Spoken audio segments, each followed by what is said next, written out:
Muito bem, então, hoje no nosso primeiro dia de aula do curso extensivo do CEISC Pré-ENEM, nós damos então as boas-vindas a todos os alunos de todo o Brasil que nos assistem ao vivo com transmissão aqui de Santa Cruz do Sul, direto da sede do CEISC na Rua Júlio de Castilhos.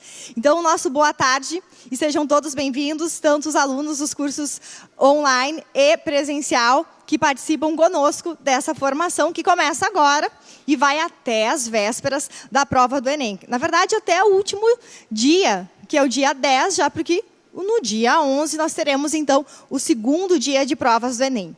Então, lembrando que a nossa proposta do CEISC Pré-ENEM é fazer um curso extensivo com uma programação toda voltada aos vestibulandos e especialmente ao Enem. E você que está aqui conosco e que está nos assistindo ao vivo, pode fazer as suas perguntas ao vivo aqui direto conosco ou pelo sistema com acesso às perguntas ao Tira a Dúvida para o professor, que a gente vai responder aqui ao vivo, em tempo real, para todo o Brasil. Então, eu sou a professora Ana Paula Teixeira Porto e nós vamos discutir hoje, nesses 2 primeiros períodos, uma das áreas bem significativas que tem só no Enem cerca de 12 questões na área de linguagens. Bom, estou falando então da disciplina de literatura. Literatura vinculada também a uma outra abordagem que a gente vê muito no Enem, não tanto em outros vestibulares, que é a questão das artes. Então, sejam todos bem-vindos à nossa disciplina. Nós temos o material especialmente preparado, já disponível no nosso portal, que é a nossa primeira apostila do primeiro bimestre para o curso CEISC Pré-ENEM. Então, vocês já podem acessar esse material, resolver as questões que estão lá ao término da nossa aula e curtir todo o material que nós elaboramos especialmente para esse curso. Então, antes de começarmos a aula propriamente dita, vamos destacar, então, que para cada uma das 11 disciplinas que compõem o nosso curso extensivo do CEISC Pré-ENEM, nós temos uma apostila específica por disciplina. Não esqueçam disso, pessoal. Todas as apostilas, elas estão organizadas, então, pela disciplina, e cada uma delas está organizada em aulas. Aula 1, aula 2, 3, 4, 5 e assim sucessivamente. Então, para cada semana, é uma aula com seus conteúdos já divididos. Mas não são só esses conteúdos que estão nas apostilas. Nós temos também, ao término de cada aula, várias atividades do Enem e do vestibular, de vários vestibulares de todo o país, com questões e seus respectivos gabaritos, para que o aluno possa revisar os conteúdos vistos aqui na aula presencial ou na aula online e possa, então, rever e tirar dúvidas e entrar em contato conosco, caso seja necessário. No final de cada apostila também tem um banco de questões com gabarito, organizados em relação às aulas, para que você possa testar os conhecimentos, fazer novas atividades e passar o tempo todo treinando para as provas do Enem e do vestibular.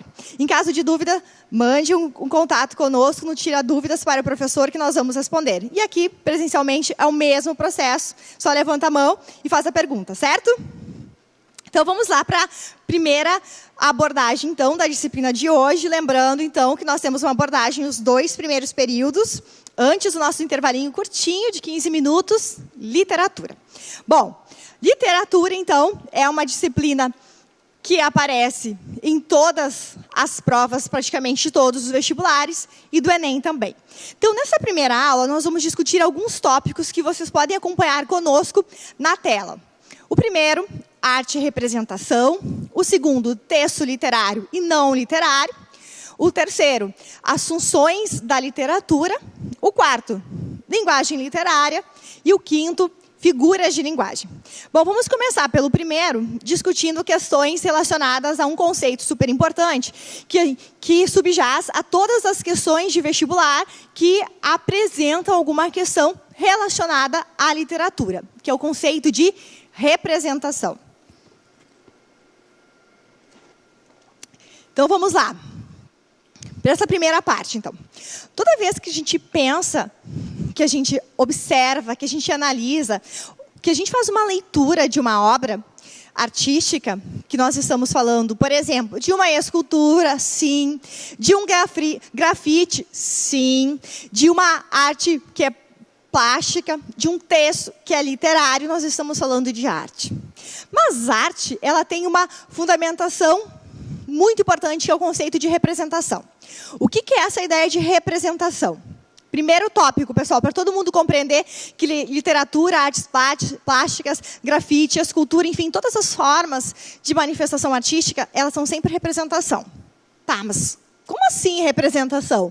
Quer dizer que, por mais que elas se pareçam muitíssimo com a realidade, que a gente enxergue naquela obra um personagem, uma figura, uma celebridade, um fato que aconteceu ao nosso redor, ou de divulgação nacional, ele nunca é o fato. Ele nunca é o personagem. Ele nunca é a celebridade, aquela pessoa em si que nós conhecemos. É sempre uma representação. Quer dizer, se representa o mundo através da arte. Então, por isso que é a construção de uma realidade, e não a realidade em si. Então, essa primeira questão relacionada às artes, em geral, está relacionada ao conceito de representação. Quer dizer, por mais que se pareça com a perspectiva de que é a realidade, ela nunca é a realidade. Ela é sempre uma representação. E isso nos leva a pensar no caráter da mímesis. Quem é que já ouviu falar em mímesis? Mímesis é um conhecimento conceito muito importante, que está relacionado, então, a essa semelhança com a realidade. Mas ela não é a realidade. A gente vai ver daqui a pouquinho isso no primeiro exemplo. Então, todas essas obras artísticas, por mais que elas se pareçam, elas não são a realidade e elas não são reflexo. Então, tudo isso aqui quer dizer que a obra de arte não é reflexo. Ela é o quê? Uma representação. E ela pode representar diferentes momentos históricos, diferentes aspectos da nossa cultura, mas ela sempre representa, ela nunca é. E nesse processo, então, o segundo tópico importante é que, por mais que ela tenha diálogos com a realidade, esses diálogos, então, são muito importantes e eles podem acontecer sempre com objetivos distintos. Eu vou colocar aqui, então, esses diálogos com a realidade, inclusive com a realidade social, com a realidade cultural. Puxa, mas como é que essas obras de arte fazem diálogos com a sociedade? Quando, por exemplo, elas escolhem certos traços, certas cores, certas palavras, certas formas artísticas de representação social, cultural. Então, ela vai dialogando, mas nunca refletindo, sempre representando. Então, ela vai trazer todo esse arcabouço de ser uma, obviamente, porque a arte, ela é sempre uma construção estética.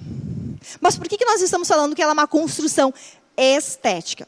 Justamente por esse fato aqui, que a obra de arte, ela se difere de outras obras por ela ter uma característica estética latente. O que isso quer dizer? Que ela tem traços de linguagem, de cores, de formas que não são comuns. Por isso que tem esse aspecto estilístico aqui, que faz com que a obra seja de natureza artística.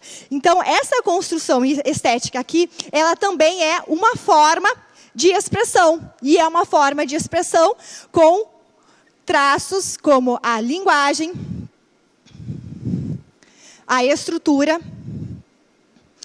e as formas que são bastante peculiares. Quer dizer, não tem uma linguagem, uma estrutura, uma composição que a gente vê em obras do dia a dia, como, por exemplo, um texto jornalístico que a gente lê no jornal. Então, é bem importante que a gente compreenda essa natureza, porque quando vamos responder algumas questões relacionadas, então, à literatura e às artes em geral, nessas provas, nós temos que nos lembrar que há algumas especificidades. E essas especificidades estão relacionadas à estética, ou seja, à linguagem e à estrutura, a forma como esses autores criam, elaboram essas obras. E por isso, então, que no caso da literatura, a gente tem um capítulo específico para falar da linguagem literária, porque é uma linguagem diferente da linguagem de outros textos que não são literários. E nesse processo aqui, também a gente tem que levar em conta que todo esse processo de construção artística, ele é extremamente flexível. Mas flexibilidade em que sentido? Nos temas, pode ser qualquer coisa, pode ser tema de uma obra de arte, inclusive de uma obra literária.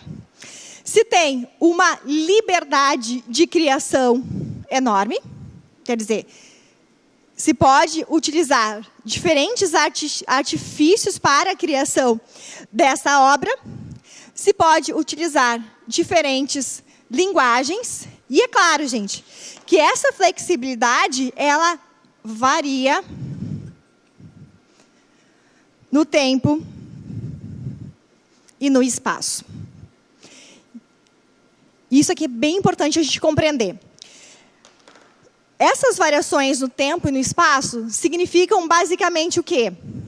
Que nós não produzimos arte hoje, no século XXI, da mesma maneira que se produzia arte nos séculos XVIII, XVII, XVI, XIX, XX. Essa característica das artes em geral, essa variação no tempo, é que nos permite pensar em estéticas.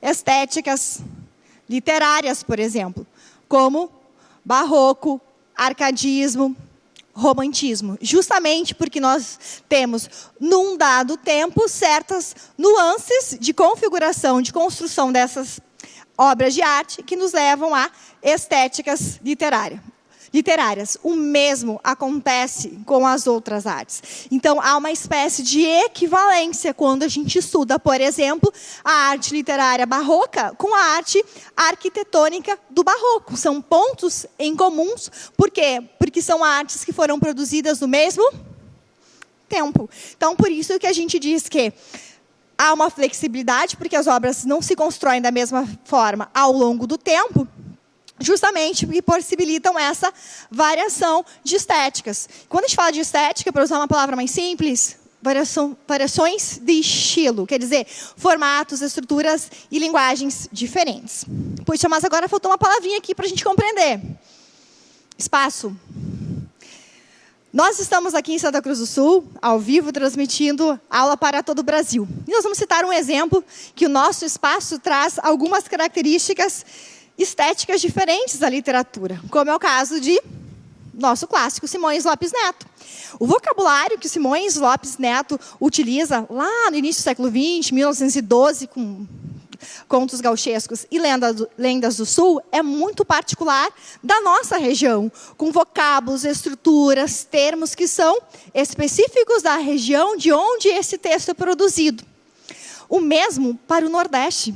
Quem já leu João Cabral de Melo Neto vai se dar conta disso, que o vocabulário, a questão da sintaxe, das frases, dos versos é bem diferente do que nós temos aqui no nosso espaço do Rio Grande do Sul. E isso mostra justamente o quanto as artes são flexíveis, elas se adaptam às circunstâncias.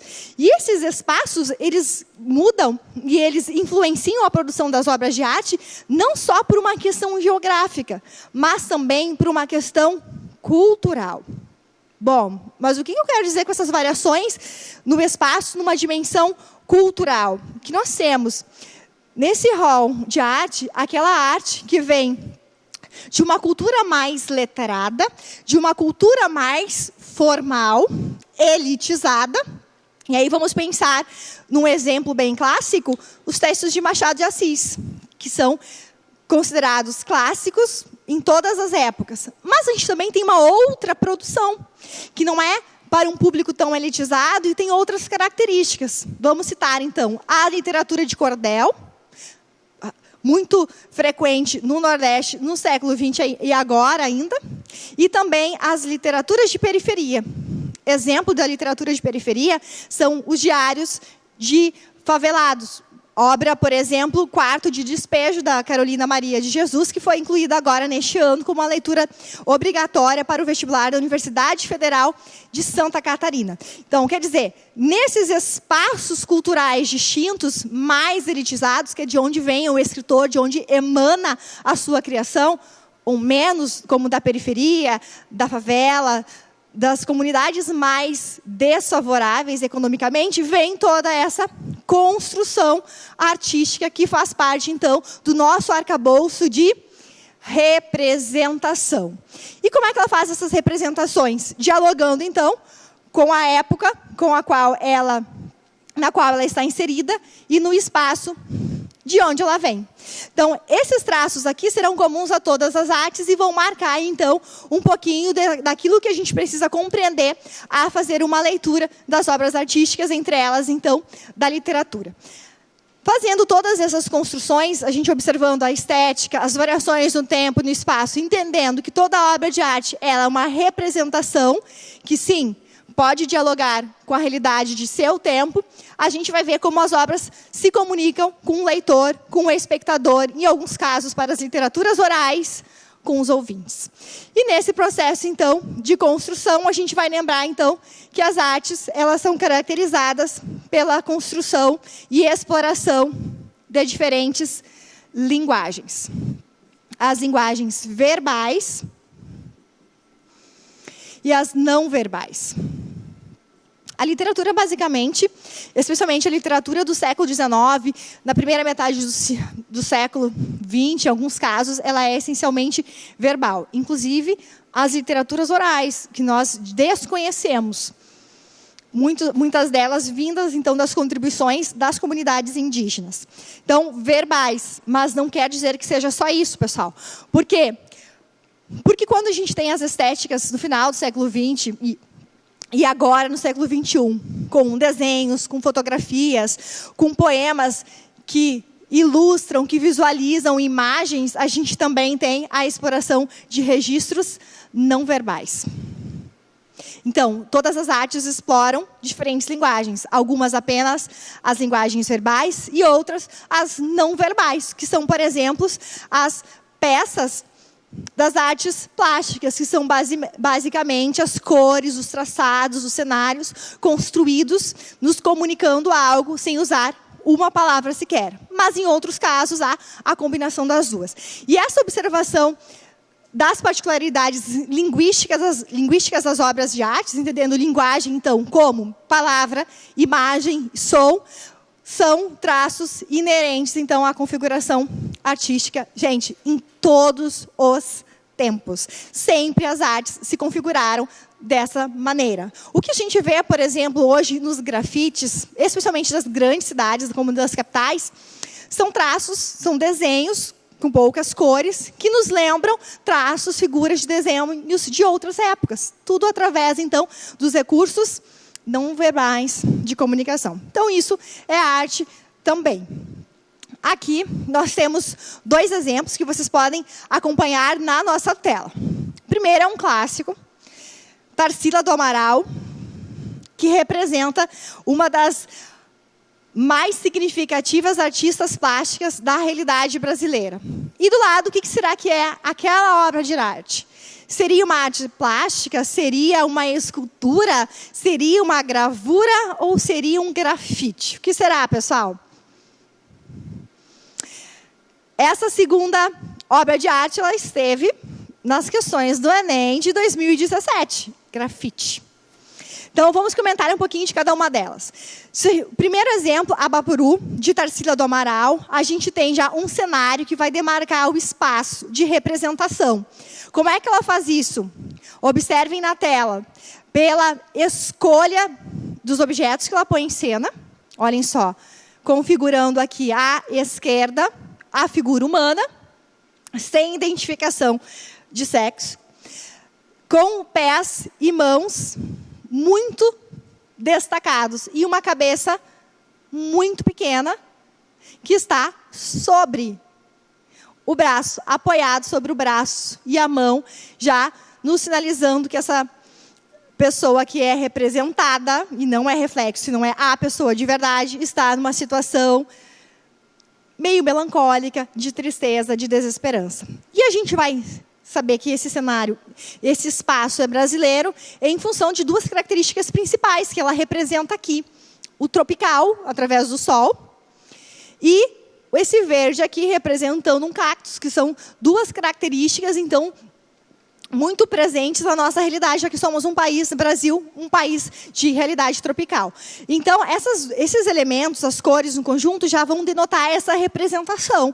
E nós temos que ler que Abapuru, que é o nome típico também do Nordeste, muito conhecido, vai representar, então, uma realidade de muito trabalho, representado por esses pés e essas mãos muito grandes em proporção ao resto do corpo, especialmente a cabeça, né, que sinalizaria por metáfora a questão do pensamento, das reflexões. Quer dizer, é um campo de dificuldades e de muito trabalho, que foi representado apenas, então, por registros de linguagem não verbal. Ao lado, a gente tem um grafite, com uma característica extremamente contemporânea, marcado, então, por desenhos em preto, que vão remontar. Despeto, essa obra é Despeto, um grafiteiro de São Paulo, bem famoso lá.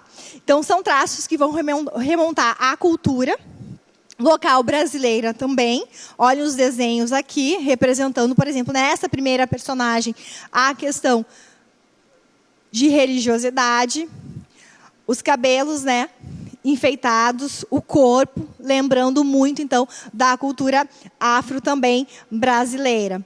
Aqui também os elementos da religião, de novo, reforçados. Aqui à direita, no cantinho superior, essa imagem de igreja.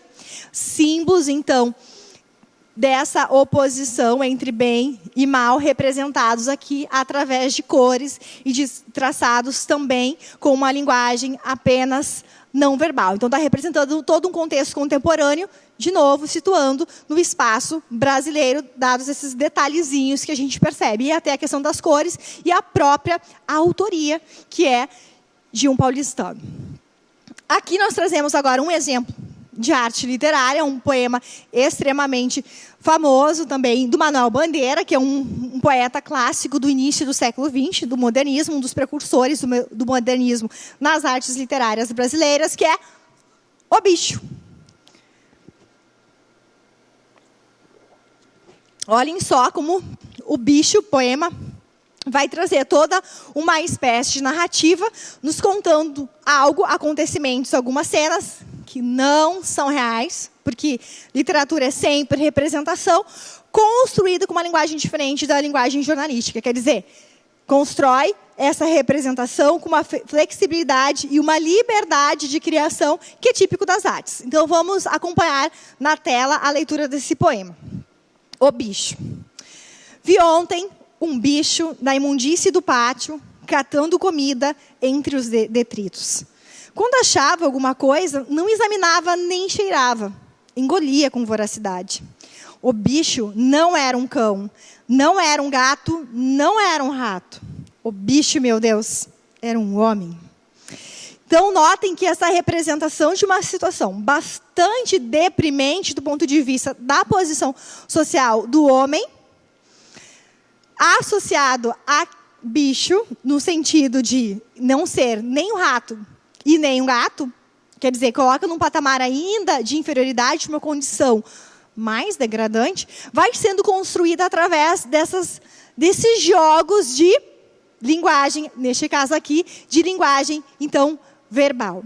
Então, notem que essa representação de um contexto social de muita penúria, porque o homem estava catando, buscando comida dos detritos, dos lixos, vai construir toda essa perspectiva, então, de uma obra de arte que representa, de novo, a realidade, se parece muito com a realidade que nós conhecemos, inclusive hoje, apesar desse poema ser do início do século XX, mas é sempre uma representação que dialoga com o tempo de produção e também o tempo de hoje. Porque a gente pode pensar que o bicho, nós vemos situações similares a essa representada pelo poema todos os dias nas nossas cidades. Então, só para a gente ter uma referência de como é a arte da representação, como se configuram as representações artísticas nesse contexto, então, das artes, entre as quais a literária. Aqui eu também trouxe um outro elemento, que é, então, a obra Quarto de Despejo, Diário de uma Favelada, já da Carolina Maria de Jesus, essa obra de 1960, uma das obras mais importantes dessa escritora, que também foi uma favelada e escreveu o Diário. E Diário é justamente o diário que a gente conhece mesmo, é organizado em vários capítulos, várias sessões, em forma de diário, que vai relatando, então, como diz o próprio título do livro, a vivência em uma favela. E aí a gente pode se perguntar, é a vivência real da autora? Sim ou não? Pode ter, sim, a experiência dela, ajudada, incorporada ali, mas é sempre uma representação. Por mais que haja diálogo com a vida da escritora, com o lugar onde ela viveu, com a vida dela, a obra de arte, ela é sempre representação. Ela pode se parecer, mas ela nunca é a realidade. Então, vamos ver aqui um fragmento, já mais ao final do livro. Quando começar, ela está fazendo referência, então, às favelas de São Paulo, que é o contexto dela, e que é reportado no livro também. Então, acompanhem na tela. Quando começaram a demolir as casas térreas para construir os edifícios, nós, os pobres, que residíamos nas habitações coletivas, fomos despejados e ficamos residindo debaixo das pontes. É por isso que eu denomino que a favela é o quarto de despejo de uma cidade. Nós, os pobres, somos trastes velhos. E aqui tem uma outra marca desse recurso da linguagem, então, verbal, que é usado, então, no texto literário de Carolina Maria de Jesus, que é essa referência à primeira pessoa do discurso. Nós, dando uma perspectiva de que, aproximando a ideia de que todos os que têm experiências na favela, como moradores, se identificam com esse lugar de habitação coletiva, como um quarto de despejo. E aí a gente associa tudo isso ao título do texto, Quarto de Despejo, Diário de uma Favelada. Então, uma referência, então, bastante subjetiva de como é a vida na favela, então, representando esse espaço geográfico do Brasil também, do século XX. Então, para mostrar aqui com esses 4 exemplos, como que a arte é sempre uma representação. Bom, mas estamos falando nesse conceito de arte, de literatura, representação, de mimesis, de diálogos com a sociedade, que as artes são sempre uma construção estética, mas como isso aparece em provas de vestibular e de Enem. Então, vamos aqui fazer uma pausa e vamos para uma questão comentada, agora do Enem de 2012, que nós temos aqui um poema clássico de Camões, aquele que escreveu Os Lusíadas, uma das obras mais importantes da literatura portuguesa, não é da literatura brasileira. Então, a gente não pode se perder nisso também, tá? A gente aprendeu muito com Camões aqui, inclusive nossos escritores. Então, nós temos um fragmento de Camões, obra completa, que vai dizer o seguinte, e a gente tem que ler, tá, pessoal? Quando aparecerem as questões com os textos, a gente precisa ler os textos, porque se a gente não ler os textos, a gente vai chutar. E a gente não está aqui para chutar as questões, não é mesmo? Então, vamos ler os textos também, vamos chamar a atenção de alguns aspectos para vocês verem que como é que se constrói o raciocínio para chegar à resposta das questões do Enem. Então, vamos lá. Camões, obra completa, diz o seguinte nesses versos. Lê da serenidade deleitosa, que representa uma terra, um paraíso. Entre rubis e pérolas, doce riso, debaixo de ouro e neve cor-de-rosa. Presença moderada e graciosa, onde ensinando estão um despejo e siso, que se pode, por arte e por aviso, como por natureza, ser fermosa. Fala de quem a morte, a vida pende, rara, suave. Enfim, senhora vossa, repouso nela alegre e comedido. Estas, as armas são com que me rende e me cativa amor, mas não que possa despojar-me da glória do rendido. Essa referência que esse sujeito lírico faz é em referência a alguém, certo? Será que seria alguém do sexo masculino ou do sexo feminino? Como é que a gente capta essa referência? Será que é um homem ou uma mulher? Uma mulher, muito bem, porque ela é graciosa, a presença dela é moderada. E tem vários adjetivos, como formosa, que vão nos lembrar sempre algo positivo ou negativo dessa mulher. Positivo, ela é graciosa. Muito bem. Podemos ressaltar até várias expressões, né? Serenidade, deleitosa, que é uma coisa, algo positivo. A associação por metonímia aqui, como se fosse um paraíso. Entre rubis e pérolas, doce riso, olhem, rubis, né? Já pedra preciosa, valiosíssima, e um doce riso. Quer dizer, são várias imagens, vários adjetivos que nos levam a compreender que essa figura é uma figura feminina, muito positiva e, quem sabe, até idealizada. Bom, mas tem mais um textinho. Mas um textinho não é verbal, olhem só. Agora aqui nós temos a mulher com o unicórnio, uma tela de Sâncio. Praticamente, na mesma época, de 1500, de Camões. E aqui nós temos também, olhem só, vamos destacar alguns detalhes para a gente ler, que ela tem o que aqui? Uma figura feminina também, certo? Já temos um ponto em comum. O que ela usa? Uma joia. Aqui, como está em preto e branco, como é na prova do Enem, a gente não sabe se é um rubi, mas é uma pedra grande e escura, e a gente sabe que rubi é uma cor escura, então a gente pode associar que pode ser algo similar. A gente tem essa figura feminina também graciosa. Como é que a gente sabe que ela é graciosa? Observem aqui a questão da pele dela, pele branca, que é sinal de graciosidade, de beleza, de formosia. Desculpem. De beleza, principalmente porque a gente está lembrando aqui, ó, que essa obra de arte ela é mais antiga. Então, a gente tem que pensar que nesse contexto aqui, o padrão de beleza feminina era o quê? Pele branca, os quadris mais largos, lembrem agora das aulas de história, a cintura mais fina, então a pele pálida do rosto, que está representado aqui também, com os olhos grandes, ó, as faces rosadas. Então, aqui a gente vai ter ainda essa figura aqui, dando também um traço característico para essa figura feminina de algo que ela é delicada, que ela é graciosa, que ela cuida bem dos animaizinhos de estimação. Bom, vieram dois textos, então aqui o primeiro, um texto literário de Camões e uma tela de Sâncio. E agora sim vem anunciada a questão. A pintura e o poema... olhem só que trocou a ordem, né? A pintura e o poema. Embora sendo produtos de duas linguagens artísticas diferentes. Por que a gente está falando de duas linguagens artísticas diferentes? Porque uma é da linguagem literária e a outra é da linguagem artística, que usou somente os recursos da linguagem não verbal. E a literária, só a linguagem verbal. Então, a pintura e o poema participaram do mesmo contexto social e cultural de produção. Lembrem que nós destacamos o ano de produção. Isso é muito importante para a gente se situar no tempo, essas produções literárias e essas produções artísticas. Então, participaram do mesmo contexto de produção pelo fato de ambos apresentarem um retrato realista, evidenciado pelo unicórnio presente na pintura e pelos adjetivos usados no poema.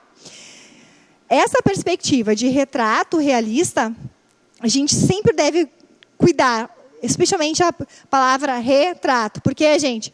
Porque as obras de arte, elas são representação. Elas sempre se parecem com a realidade, mas elas não são reflexo, elas não são retrato. Valorizarem o excesso de enfeites na apresentação pessoal e na variação de atitudes da mulher, evidenciada pelos adjetivos no poema. Gente, olhem só se na pintura a gente tem excesso de detalhes. Não, a gente tem um cenário limpo atrás da figura feminina e a gente tem pouquíssimos adereços. Então, essa alternativa, a gente tem que pensar nela. Será que é? Ou as duas obras apresentam um retrato ideal de mulher, marcado pela sobriedade, pelo equilíbrio, evidenciados pela postura, expressão e vestimenta da moça, no caso da tela, e os adjetivos usados no poema. Será que é isso? Será que tem essa referência de uma postura de uma mulher que é exemplar, idealizada? Ou será que apresenta um retrato ideal de mulher, marcado pela sobriedade, aqui a repetição, ou pela emotividade e o conflito anterior? Não, porque não tem a ideia de conflito. Então, a última alternativa ela precisa ser descartada, porque a gente não tem a perspectiva de emotividade. Especialmente na perspectiva da pintura, porque a gente tem direto na nossa frente a tela com a figura feminina e nenhuma expressão de emoção. Então, aqui a alternativa da questão do Enem, número 12, é C. Outra questão do Enem. Também para a gente ver como que essas questões de arte aparecem. Nós temos, então, dois textos curtos, fragmentos, mas nem tanto assim, que dizem o seguinte. O primeiro é de Graciliano Ramos, do livro Infância, não é um livro tão conhecido dele. Lembrando, Graciliano Ramos, literatura de 30, século 20, literatura brasileira. Olhem só. O fragmento diz o seguinte, acompanhe na tela.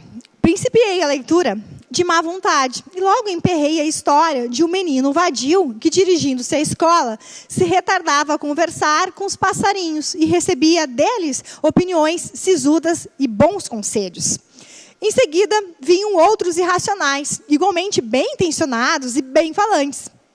Havia moscazinha que morava na parede de uma chaminé e voava à toa, desobedecendo às ordens maternas.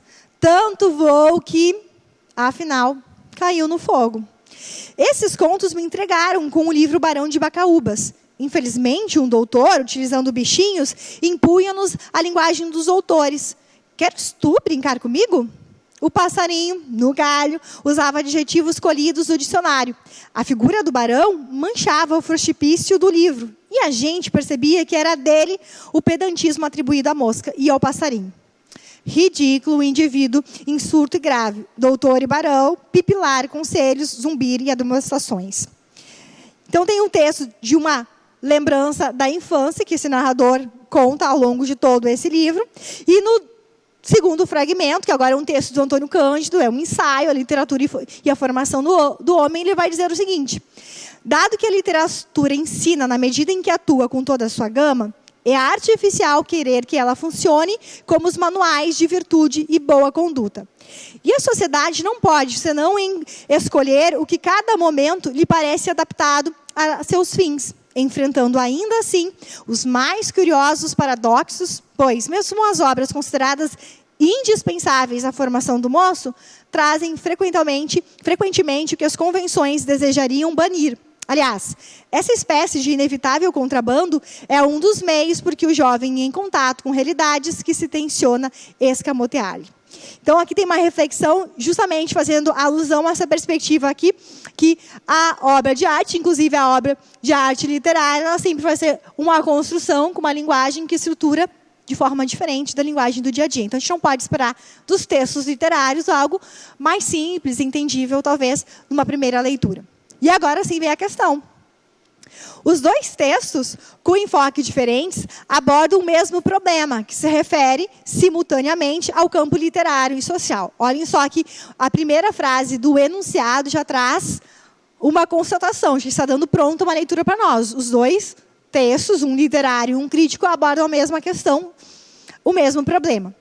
Considerando-se a relação entre os textos, verifica-se que eles têm em comum o fato de que são utilizadas linguagens diferentes nos dois textos que apresentam o mesmo ponto de vista. Qual é o mesmo ponto de vista? A literatura deixa ver o que se pretende esconder. Quer dizer, são esses diálogos que a literatura faz com a realidade, com a sociedade de determinado tempo, que nos permite enxergar melhor o mundo. Então, é isso que os dois textos trazem à lume, um texto literário e um texto, então, de ensaio crítico. Então, notem que a observação, a compreensão desses conceitos, de como se configuram as artes, são importantes para a gente compreender e entender as questões que aparecem, então, nesses exames avaliativos. Júlia, alguma pergunta aqui? Sempre que vocês quiserem fazer pergunta, lembrem, quem está nos assistindo online, manda a sua pergunta pelo Tira Dúvidas, pelo sistema que a gente responde aqui, certo? Então, agora, depois que a gente compreende um pouquinho desse conceito das artes e da arte literária em geral, a gente vai pensar um pouquinho mais. O que será que torna agora, mais especificamente, no campo da literatura, um texto literário? Quer dizer, Em outros termos, pessoal, o que um texto literário tem, ou deixa de ter, que outros textos não têm. E aqui é bem importante, especialmente porque no Enem se exige muito essa habilidade do candidato de identificar semelhanças e diferenças. E um dos aspectos cruciais desse processo está justamente em identificar as diferenças de linguagens, de articulação, de estruturação dos textos. Então, vamos lá, pessoal. Vamos aqui reiterar, acompanhando na tela, o que faz com que um texto seja um texto literário de um texto que não é literário. Bom, a primeira característica que aparece ali, olhem na tela, é que, no caso de textos literários, que podem ser escritos, então, ou orais, mas sempre recorrendo de forma majoritária à linguagem verbal, a linguagem empregada ela é de conteúdo pessoal. Lembra do poema O Bicho? Já te dou a palavra, só um pouquinho. Por quê, gente? Porque ela sempre vai ser uma visão do eu lírico ou do narrador do narrador personagem. Tá? Então, é a visão que ali está apresentada do sujeito que aparece no texto. Gente, não é necessariamente do autor. Tá? A gente não pode confundir autor com personagem, autor com narrador e autor com eu lírico. A gente vai ver isso também na sequência. Então, essa visão ela é mais pessoal, cheia de emoções, porque se imprime uma visão mais singular, mais sensível. Lembrem do poema O Bicho que a gente acabou de comentar aqui. Se a gente fosse escrever uma notícia, a gente poderia dizer assim: homem procura comida em lixões na cidade. Tem emoção? Não, não tem emoção.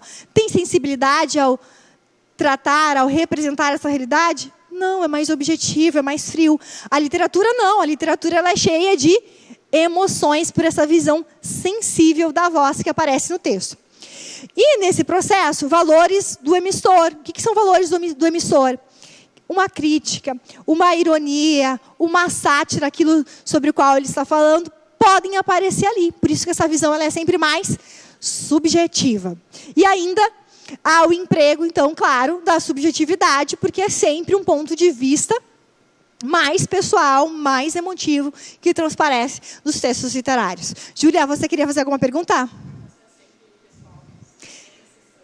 Olhem só, gente, a Júlia que está fazendo pergunta aqui conosco, está presencialmente aqui em Santa Cruz do Sul, participando da aula, está perguntando se a linguagem literária ela é sempre pessoal. Sempre vai ter uma marca de pessoalidade. Esse pessoal é porque sempre é uma visão, Júlia, uma perspectiva, uma visão de mundo calcada naquele mundinho, naquele espaço, naquele lugar. Então, sempre vai ser uma visão pessoal do eu lírico, uma visão pessoal do narrador ou uma visão pessoal do narrador-personagem. Então, a gente vai conhecer aquilo que o poema, que o romance, que o conto nos trazem sempre pelo olhar de quem conta, de quem fala. Então, é sempre pessoal.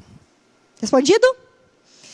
Pessoal, não esqueça de fazer perguntas. Quem está no curso assistindo online, ao vivo ou não, em todo o Brasil, mandando a pergunta, então, pelo sistema para a gente responder pelo portal, tá bom?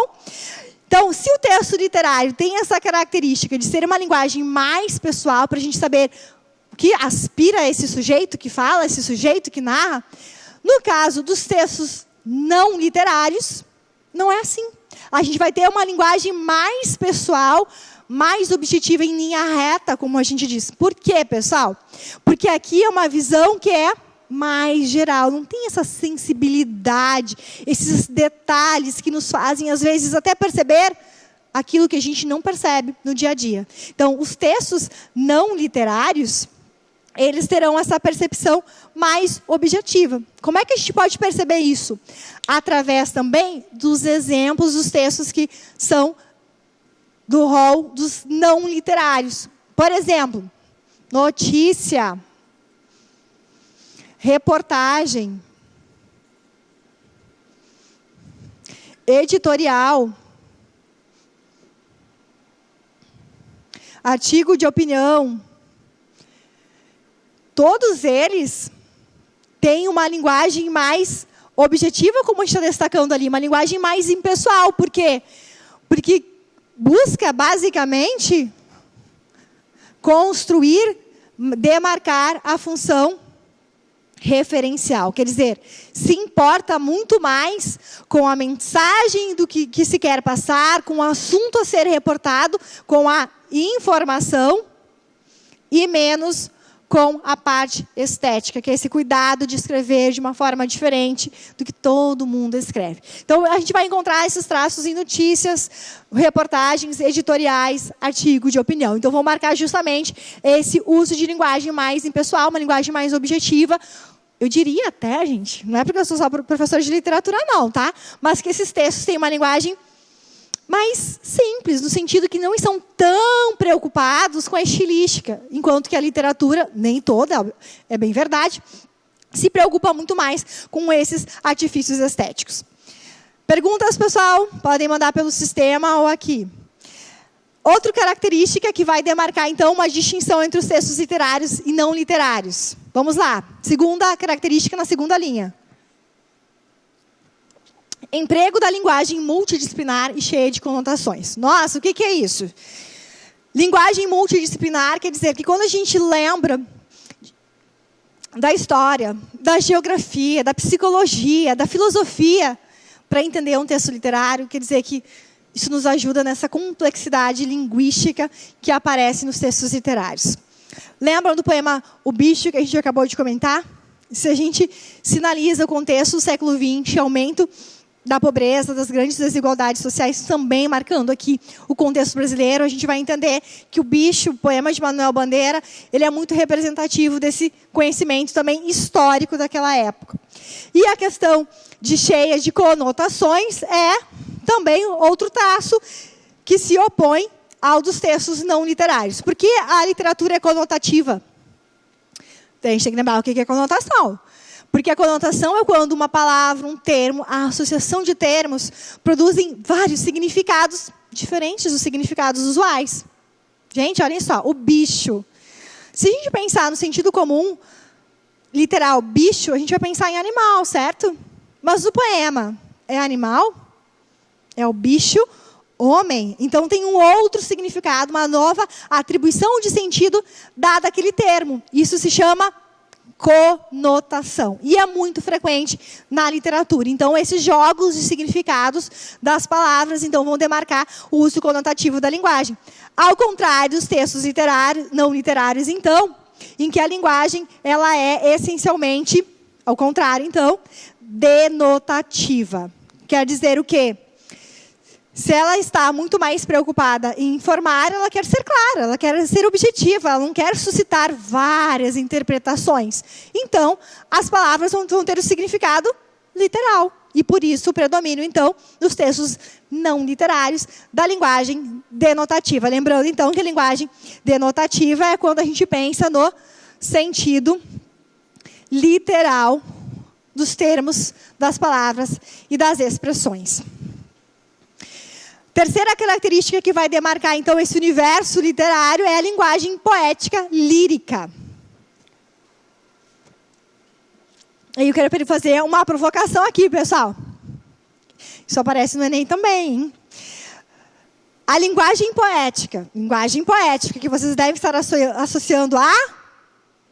Isso mesmo, poema.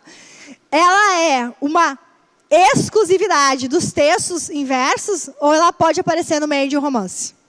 Pode ou não pode? Pode, pessoal. A linguagem poética não está se referindo a uma linguagem que aparece exclusivamente em poema, poesia.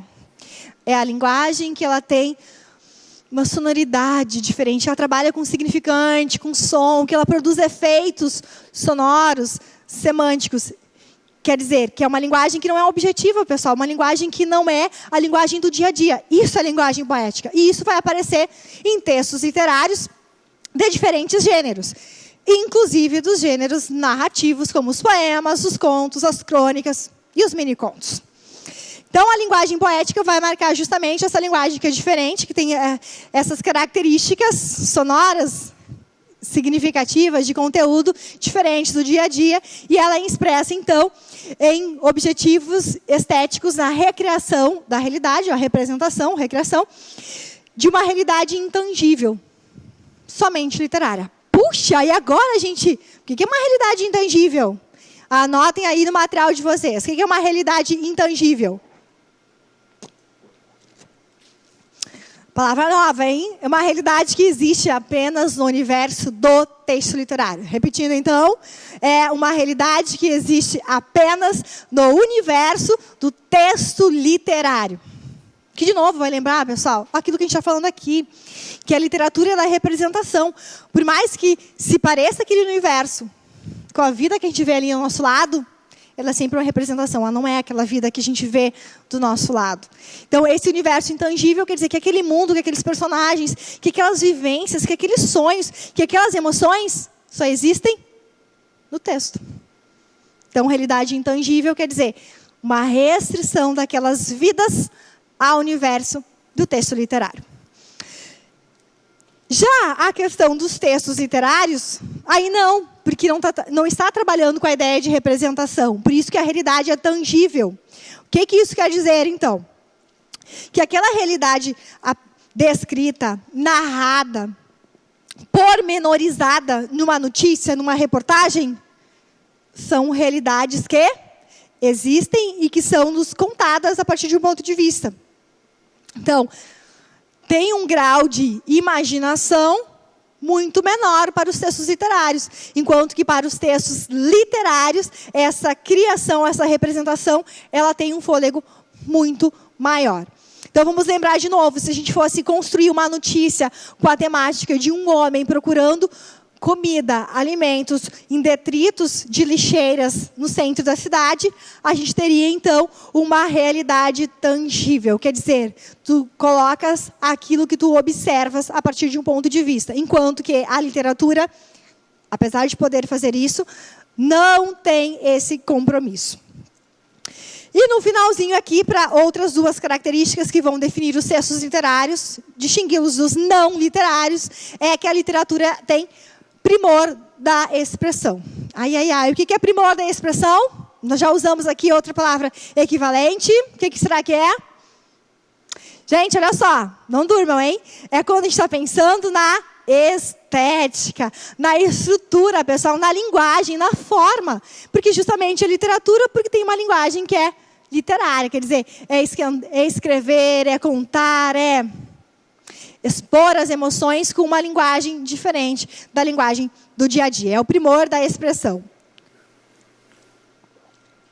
Agora, nos textos não literários, como uma notícia, uma reportagem ou um editorial, ou até mesmo, gente, um artigo de opinião, a gente não vai ter esse primor de expressão. Vai ser uma linguagem mais cotidiana, uma linguagem mais objetiva. Então, não tem esse cuidado estilístico tão significativo. Então, por isso que os textos literários têm essas marcas que o fundamentam, basicamente, que faz com que o texto se distinga do literário para o não literário. O fundamento principal está na questão da linguagem, da estética. Então, a forma como a linguagem é utilizada, a estética, esse primor de expressão, que é explorado nos textos literários, é o grande mote que diferencia os textos literários dos textos não literários. Bom, a gente falou em alguns exemplos, né, de textos não literários, e agora a gente tem que pensar o que é literatura. Gente, vamos lá. Poemas líricos.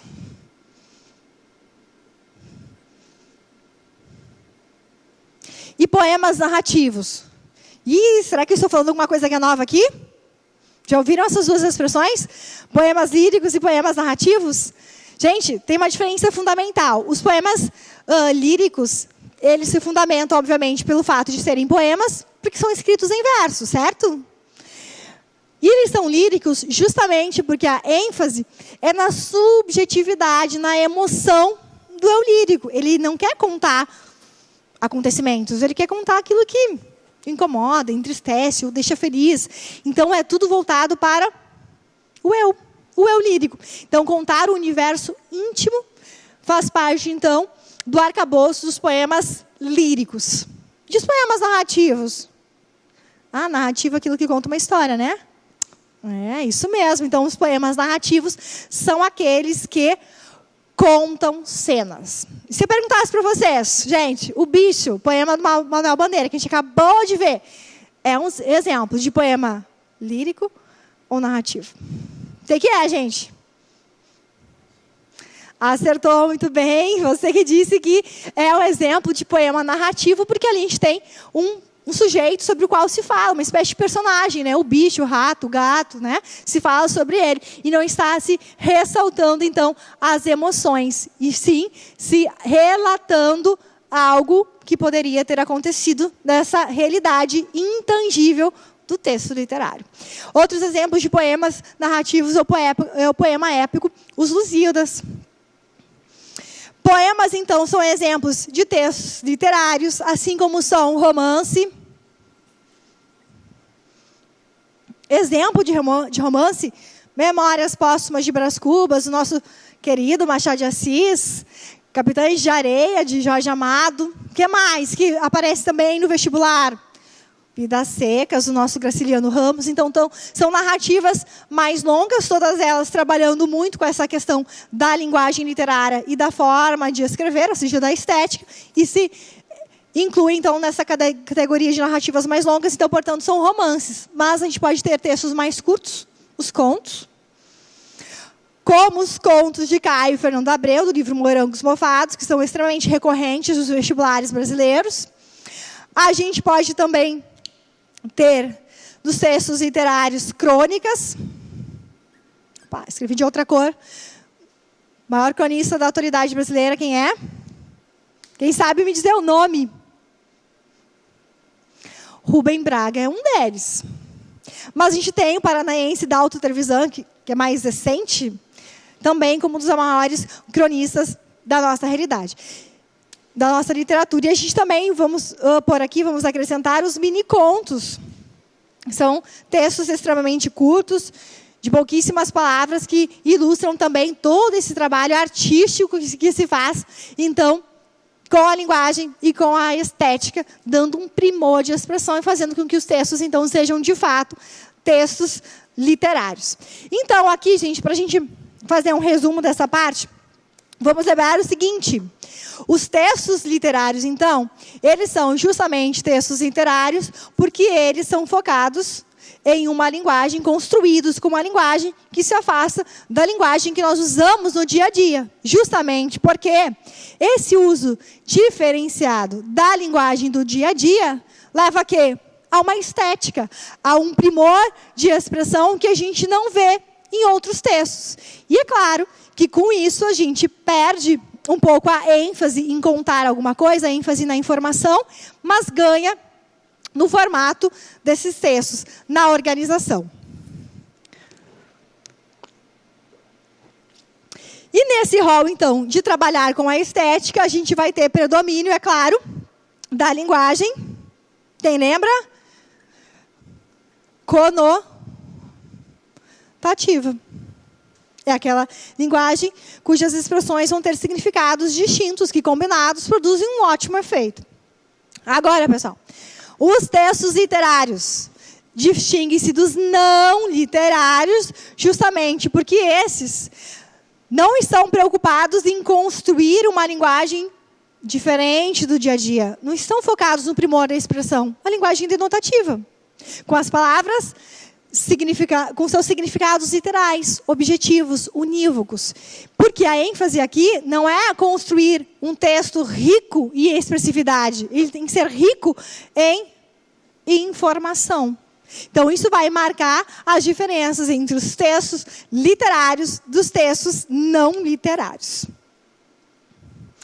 Mas é claro que a gente tem que mostrar como é que isso aparece. Vamos ver uma questão?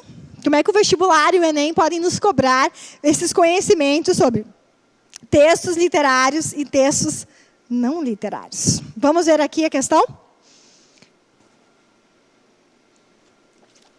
Com base no conceito de literatura como arte poética e ficcional, aí nós vamos lembrar que a arte poética tem a ver com essa questão de linguagem, alguns textos são literários e outros não.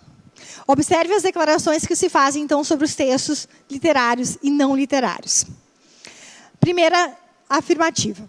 A linguagem utilizada pelos autores dos textos não literários é a denotativa, certo? A linguagem usada pelos textos dos autores não literários, ela é essencialmente denotativa. Muito bem. A função principal dos textos não literários é informar, esclarecer, convencer. Claro, por exemplo, num artigo de opinião, num editorial, é convencer, numa notícia, informar. Correto também. Porque nós estamos falando dos textos não literários. Terceira, o texto literário tem uma função estética. Tem, é o primor de expressão, é uma linguagem diferente da do dia a dia. Enquanto que o não literário tem uma função literária. Não, né? A gente está dizendo justamente o contrário. Então, essa aqui a gente exclui. A principal função dos textos literários é comover, despertar sentimentos, provocar a reflexão. Sim, faz um diálogo todo e pode fazer tudo isso mesmo. Quinta afirmação, então. O autor, no texto literário, procura recriar a realidade, utilizando principalmente a linguagem conotativa. Certo? Em relação ao texto literário, sim, essa representação da realidade através de uma linguagem distinta, que é a linguagem conotativa, que nós não usamos, então, no dia a dia. Então, nesse caso de questões como essa, que nós temos várias assertivas, várias afirmativas para análise, nós temos que ler todas e encontrar, então, a resposta correta. Agora vamos aqui a outra questão ilustrativa disso que nós estamos falando, sobre esse conceito de arte e de representação. Então, aqui a gente tem um trecho de um poema de Patativa do Assaré. Quem já ouviu falar nele? Não, a gente não, aqui no Rio Grande do Sul ele não é tão conhecido, mas ele é uma figura muito importante na literatura do Nordeste. Justamente por reproduzir, representar, por pensar no universo de vaqueiros, de quem está no interior do Nordeste. Então, desses personagens, então, são a inspiração para a literatura de Patativa do Assaré. Então, vemos agora aqui um fragmento do poema O Vaqueiro. Pessoal, uma observação para quem está acompanhando na tela, ok? O texto é realmente assim, tá? Não fui eu que mudei os acentos, as posições, os S's. O texto é original assim. Eu venho dele menino, dele muito pequenino, cumprindo o belo destino que me deu Nosso Senhor. Eu nasci para ser vaqueiro, sou o mais feliz brasileiro, não invejo dinheiro nem diploma do doutor. Sei que o doutor tem riqueza, é tratado com fineza, faz figura de grandeza, tem carta e tem anelão, tem casa branca jeitosa e outras coisas preciosas. Mas não goza o quanto goza um vaqueiro do sertão. Então, aqui a gente vai ver nesses versos que ele está fazendo referência ao universo do vaqueiro, destacando, então, com palavras que não têm, então, marcas da língua culta, né? Em vez de falar vaqueiro, ele diz vaqueiro, né? Não tem o finalzinho das palavras com R, por exemplo, senhor, senhor. Então, muda um pouquinho a pronúncia, que vão nos lembrar, então, o uso de uma linguagem que não é a linguagem culta. E vai, então, reproduzir esse universo de vaqueiros do sertão e do sertão nordestino, como se ele estivesse escrevendo uma literatura em versos que lembram muito os versos cantados, né? Literatura oral. A respeito do poema, então, é possível que afirmar que ele não pode ser considerado um texto literário? Bom, a gente viu que a literatura tem uma linguagem diferente, que ela tem a liberdade de criação, que ela trabalha a estética. Que a gente vê versos, a gente vê rima, já podemos excluir essa possibilidade. Então, não pode ser considerado literário, já descartamos a primeira alternativa. E a segunda? Também. A terceira. Trata-se de um texto literário, certo? Certo, é escrito em versos, tem rima, tem uma linguagem diferente do dia a dia, só isso já configura a linguagem literária. Logo, o texto é literário. Agora vamos ver o resto. Porque no processo criativo da literatura, o trabalho com a linguagem pode aparecer de diversas formas. Cômica, lúdica, erótica, popular. Pode? Pode. Porque a liberdade de criação ela é tão ampla que a gente pode escrever literatura de diferentes formas. Essa é a resposta, então, da questão 2. A letra D, gente, a gente tem que observar esse detalhe quando faz referência à pobreza vocabular. Palavras erradas. Gente, a literatura, por ser uma arte que privilegia o uso da linguagem diferente da linguagem culta, comum, do dia a dia, ela tem o quê? Ela não tem erros. Ela tem diferenciações em relação à norma culta, mas ela não tem compromisso de escrever com a norma culta. Então, a literatura não precisa disso. Então, a ideia de pobreza vocabular, erros gramaticais, devem ser vistos sempre como o trabalho com a estética da linguagem literária. Então, a gente deve, na verdade, tirar esse preconceito quando a gente vai ler obras literárias. Não é um texto consagrado pela crítica literária. Ele é sim, gente, porque ele é considerado uma das manifestações mais ricas da literatura popular nordestina, que hoje já é reconhecida, então, pela crítica literária, por quem fala, por quem entende, por quem estuda literatura, como os textos importantes da cultura do espaço geográfico nordestino. Então, essa questão é a questão com a resposta da letra C. E nesse processo todo, então, a gente vai passar para um outro tópico, o penúltimo da aula de literatura de hoje, que é pensar nas funções da literatura. Bom, mas aí função quer dizer o quê? Gente, basicamente, quando a gente fala de função da literatura, a gente está falando em objetivos da literatura. Ou seja, quando a gente responde aquela perguntinha básica, para que serve a literatura? Para que se escreve romance? Para que se escreve conto? Para que se criam mini-contos? Ou seja, quais são as funções da literatura? Então, as funções da literatura são muito similares às funções das artes em geral, do grafite, das artes plásticas. Quer dizer, todas elas têm papéis sociais importantes. O primeiro deles, transportar o leitor para outras realidades. Puxa, o que significa isso? Que quando a gente está lendo um texto literário, às vezes a gente partilha das emoções, do sonho, do namoro, do casamento daquele personagem. A gente vive aquela história. E a gente vive tanto aquela história que a gente lê o texto de um dia para o outro. Não é assim? Tenho certeza que para muitos de vocês que estão nos vendo agora, talvez a leitura da coleção inteira do Harry Potter, que é enorme, foi lida assim, num piscar de olhos. 2, 3 dias para cada livro. Por quê, gente? Porque o leitor, ele fica tão envolvido com aquele texto literário, que ele se transporta para aquele mundo. E isso é uma das funções da literatura. Gente, aí vocês têm que pensar, será que toda a literatura tem essa função?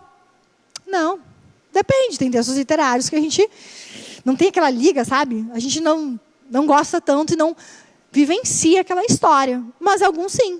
Acho que o Harry Potter, A Culpa das Estrelas e outros livros de John Green são exemplos disso. E eles são literatura, sim. Outra função da literatura, provocar alegria. Quando a gente lê um poema infantil, todo rimadinho, aí fica engraçado, a gente fica alegre. Mas outros denotam tristeza. Quando a gente acabou de comentar o bicho, vocês ficaram tristes ou felizes? Tristes, eu espero. Porque comoveu, sensibilizou a gente perceber aquela realidade que às vezes a gente não vê. Pode provocar diversão, sim. A gente acha muita graça. Tem várias crônicas, como as de Luiz Fernando Veríssimo, daquele livro Comédias para Ler na Escola, por exemplo, que a gente morre de rir, como a gente diz, rios, né, de riso. Tudo isso, então, para nos divertir, porque a literatura também pode fazer isso. Em outros casos, ela pode nos emocionar. Quantas vezes, na minha adolescência, eu chorava lendo alguns poemas de amor? Faz parte de uma época, então também tem essa função de emocionar. Oferecer descanso aos problemas cotidianos, a literatura de entretenimento. Eu vou ler um texto, por exemplo, do Paulo Coelho para desopilar. Eu quero relaxar um pouco, eu vou ler um texto mais leve, um texto literário. Por que não? Então, a literatura também tem essa função. Mas a gente escolhe os textos que têm essa função clara, né? Se a gente não está a fim de fazer grandes reflexões, a gente não lê Quarto de Despejo. A gente lê um texto mais leve, como os textos do Paulo Coelho, por exemplo, do John Green, do Harry Potter, né? Toda a coleção. Quer dizer, dependendo da função, a gente vai escolher um texto ou outro. Os textos literários também podem provocar reflexões. O que significa isso? Ampliar a nossa visão de mundo. Quantos textos, por exemplo, a gente pode ler para entender melhor a ditadura brasileira? Vários. Confissões de Ralph, de Sérgio Santana, é isso. Zero, do Loyola de Brandão, é outro. Só para citar um exemplo. Quer dizer, a gente amplia os nossos horizontes de compreensão da realidade, do mundo, também lendo textos literários. Por exemplo, quando a gente lê 2 romances clássicos do José de Alencar, Senhora e Lucila, estão lá, bem mais antiguinhos no tempo, mas a gente compreende muito bem como eram as instituições, igreja, casamento, como era o papel da mulher, o que se esperava dela naquela sociedade. Quer dizer, eu também reflito sobre o tempo lendo literatura. Então, ela também tem essa função de nos fazer pensar e compreender um pouquinho mais o mundo que está ao nosso redor. Então, uma das funções é provocar essas reflexões. Notem que é provocar reflexões. Não está dizendo que é provocar ações. Ação é um outro passo que não é uma função da literatura. Ela nos faz pensar, discutir, compreender melhor o mundo, mas não necessariamente nos fazer agir. Denunciar a realidade.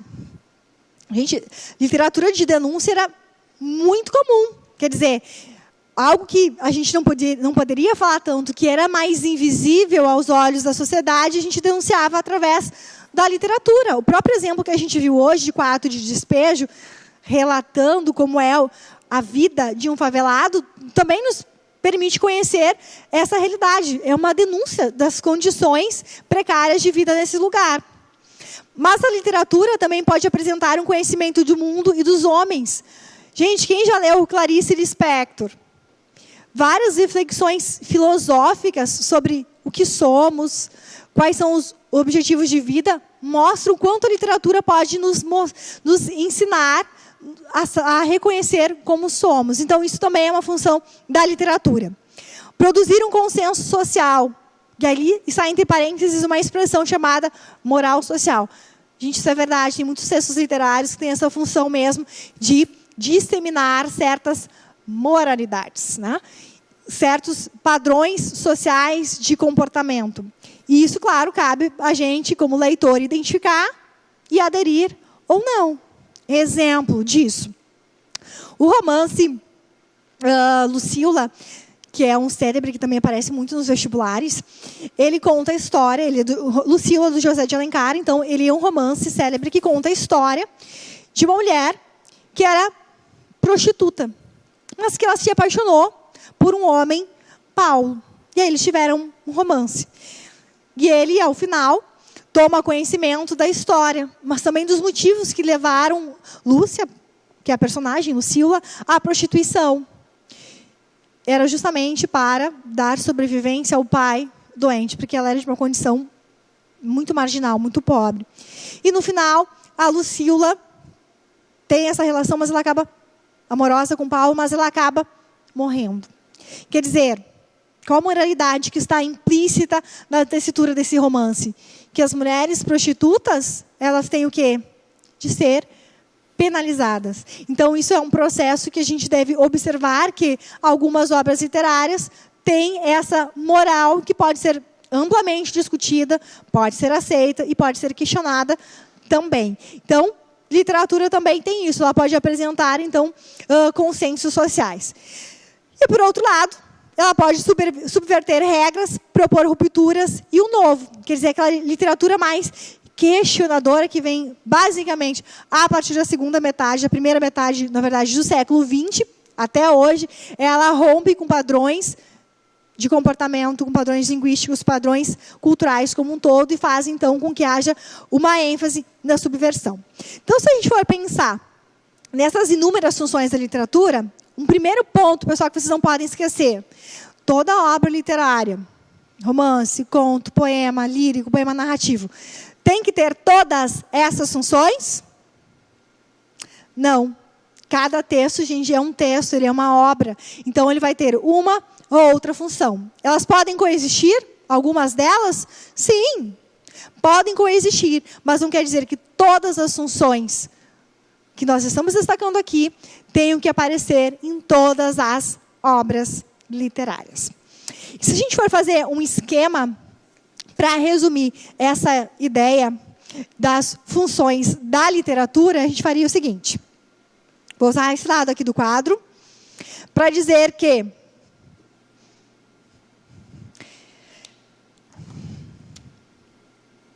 a literatura tem uma função social,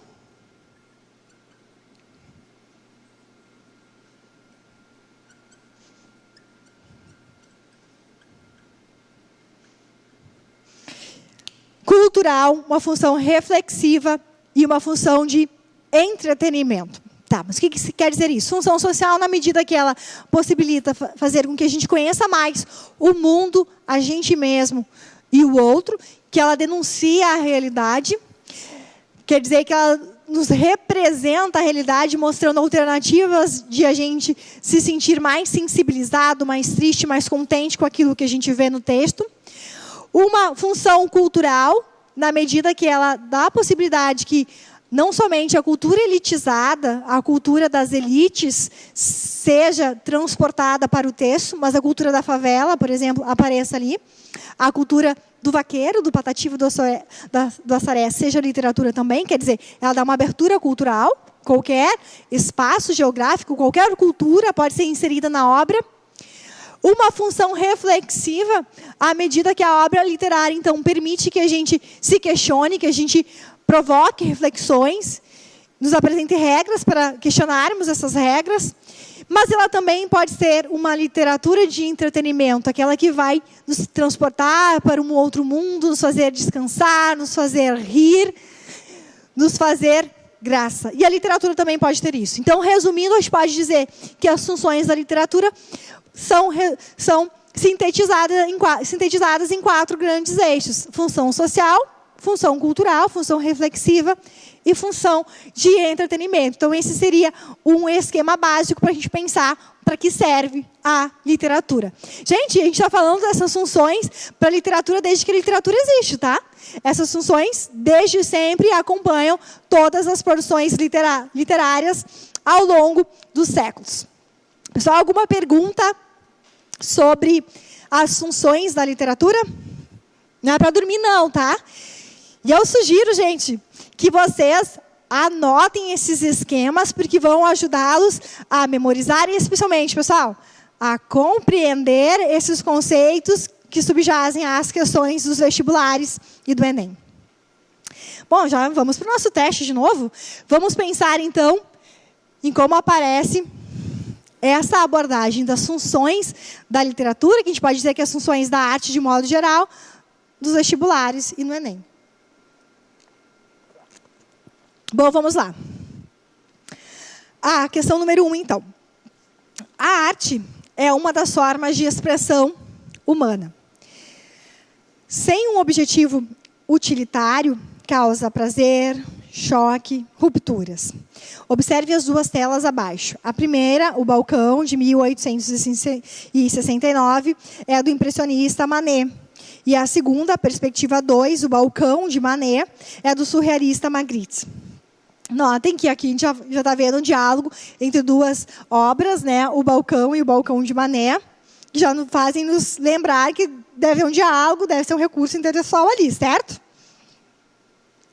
E aqui tem, então, as 2 obras, a da esquerda, então, a primeira, e a segunda, que é a perspectiva do balcão de Manet, como uma outra obra. Observem aqui que o cenário ele é bastante similar. A gente tem aqui uma espécie de porta-janela, um vaso com flores vívidas, uma grade E aqui, uma cadeira sobre a qual está assentada uma peça de madeira que lembra muito uma pessoa, né? Parece que uma representação, né? Nos lembra isso, não quer dizer que é. E aqui outras duas peças de madeira com os mesmos tons, os mesmos contornos, que podem nos fazer supor também que seriam representações de sujeitos ali em pé. Na outra obra, a gente tem a expressão surrealista também, com um cenário típico. No entanto, a gente tem representações de figuras humanas com um pouquinho de maior clareza. A primeira também sentada, né, sobre um suporte que parece ser uma cadeira, e outros dois em pés aqui.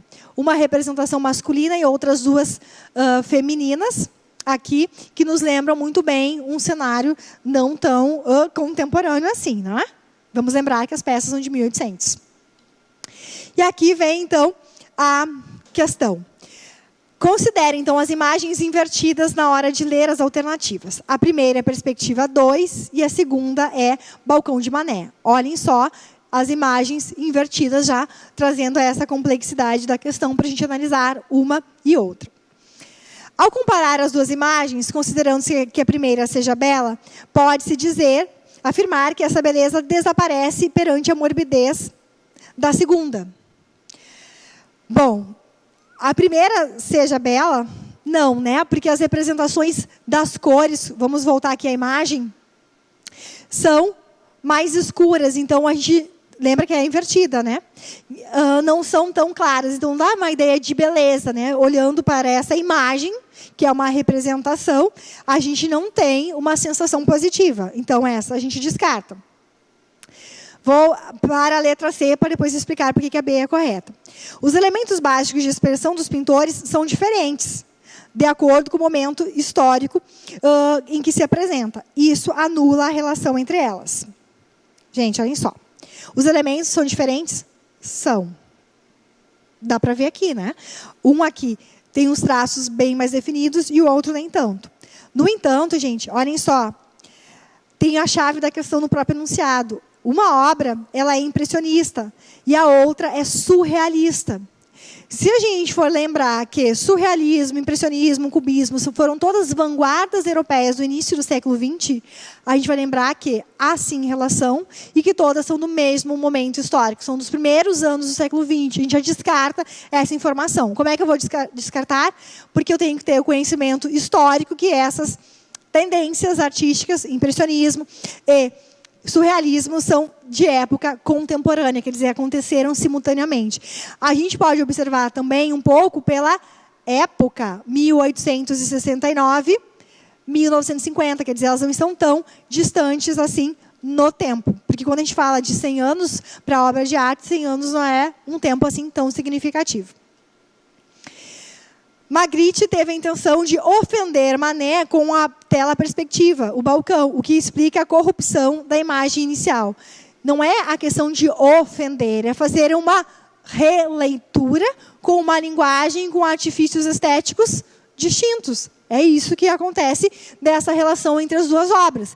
E essa relação não é com a ideia de corrupção, mas simplesmente de releitura. Pode-se considerar que a natureza, primeira atração estética sentida pelo homem, invalida as pinturas apresentadas por não ser nelas retratadas? Gente, a questão da natureza, a representação dela, não é uma condição sine qua non, não é uma condição obrigatória para aparecer numa tela de artes plásticas. Então, a gente não tem que desconsiderar essa alternativa. Porque não é uma condição obrigatória das artes plásticas essa representação desse cenário da natureza. E a letra B, nenhuma das duas imagens são reais. Por quê? Porque é sempre uma representação. Por mais que se pareça muito com uma celebridade, com alguém que a gente já viu, que a gente conhece, não é. É sempre uma representação. A arte, por elas representadas, de novo aqui o termo representação, é simulacro do real. Se parece, mas não é uma representação do que o artista vê da realidade. Por que uma representação do que o artista vê da realidade? Porque as obras de arte elas sempre têm uma percepção subjetiva de quem as constrói e passa para a gente, leitor, para a gente, espectador. Então, olhem só nessa questão, para a gente lembrar, então, todas essas funções, esses atributos das artes e essas linguagens que a compõem. Agora, a gente tem uma outra questão aqui, que é do Enem de 2011, que também vai fazer nos lembrar essas discussões, esses conceitos que nós estamos apresentando aqui. Então, vamos lá. É um textinho da revista Época, de 2010, então a gente já vai lembrar que revista Época já é uma revista de cunho informativo, então eu já vou pensar que os textos que estão nela são de linguagem mais objetiva. Denotativa também. Então, olha um fragmento, bem curtinho este. É água que não acaba mais. Dados preliminares divulgados por pesquisadores da Universidade Federal do Pará apontaram o aquífero Alter do chão como o maior depósito de água potável do planeta. Com volume estimado em 86 mil quilômetros cúbicos de água doce, a reserva subterrânea está localizada sobre os estados do Amazonas, Pará e Amapá. Essa quantidade de água será suficiente para abastecer a população mundial durante 15 anos, diz Milton Mata, geólogo da universidade. Em termos comparativos, Alter do Chão tem quase o dobro de volume de água do aquífero Guarani, que tem 45 mil quilômetros cúbicos. Até então, Guarani era a maior reserva subterrânea do mundo, distribuída por Brasa, Argentina, Paraguai e Uruguai. Então, nós temos um texto aqui informativo que traz, então, uma notícia sobre a descoberta do aquífero Alter como o maior, bem maior ainda que o Guarani. E aí já vem no enunciado da questão já dizendo que isso é uma notícia. Então, vou pensar que a linguagem objetiva precisa que todo mundo vai ler e deve entender a mesma coisa. Então, vamos lá, gente. Essa notícia é publicada em uma revista de grande circulação, revista Época, está contextualizando para a gente, apresenta resultados de uma pesquisa científica realizada por uma universidade brasileira, Universidade Federal do Pará, que descobriu esse aquífero que é maior que o Guarani.